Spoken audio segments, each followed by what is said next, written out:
That's right. Game number 46 on my 100 games that I've finished is 2012's Mass Effect 3, originally released on the Xbox 360. It's kind of nuts to me that the first two games I've rolled for this series are both Xbox 360 games. I forget how many great RPGs there were on that console. I don't really think of it as an RPG console. I like this game much more than most, and I think that a huge factor in that is the fact that I played it so much later than most people did. While I played the first two games of the trilogy closer to their release, for various reasons, I didn't end up playing this one until long after the dust of its controversial ending had finally settled. And for what it's worth, I do not think it goes anywhere near reaching the heights of Mass Effect 2. That game is much higher on my list.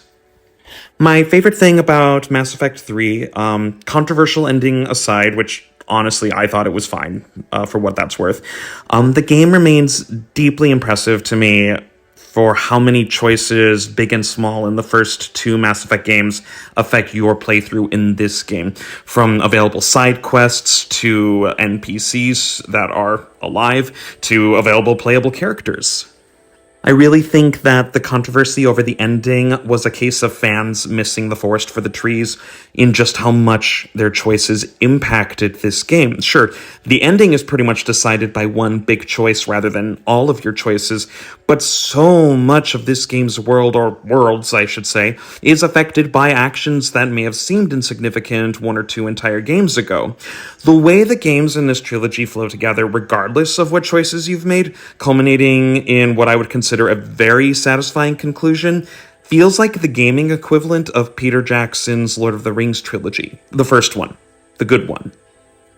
My biggest criticism, and this might seem nitpicky, is that the outright silliness of the DLC content feels incredibly out of place when played as a side quest in the base game. It is very jarring to go from dialogue like, "Stand in the ashes of 1,000,000,000,000 dead souls and ask the ghosts if honor matters. Their silence is the answer," to Shepard trying different emphases on their trademark phrase while in the middle of a dire life-and-death situation. They definitely feel like they should be played as separate, short prequels as opposed to a side quest within the larger narrative. I think that would be far less jarring. Even if that were the case, the very Whedon-esque dialogue feels pretty cringy today. Please comment with your favorite video game trilogies, your thoughts on Mass Effect 3, and with that, I should go.